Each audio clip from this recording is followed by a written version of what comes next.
Hello மக்களே, நான் நல்லா இருக்கேன். நீங்க நல்லா இருக்கீங்களா? நான் இன்னைக்கு மஷ்ரூம் பிரியாணி செஞ்சிருக்கேன்.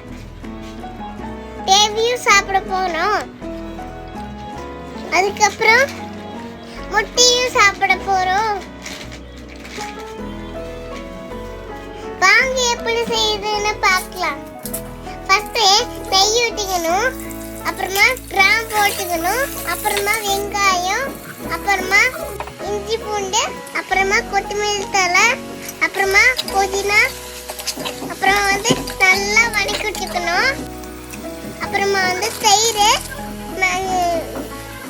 மிளகாய் தூள், மசாலா, உப்பு நல்லா போட்டு வதக்கி விட்டுக்கணும். நல்லா வதக்கினதுக்கு அப்புறமா காளான் மஷ்ரூம் போட்டுக்கணும்.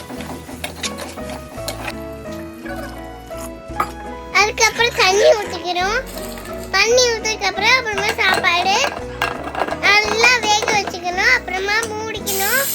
மூடினதுக்கு அப்புறம் பச்சை கிராம்பு, அப்புறமா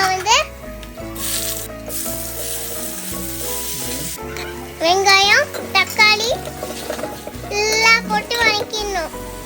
அப்புறமா மிளகாய் தூள், கொஞ்சமா மசாலா தூள்,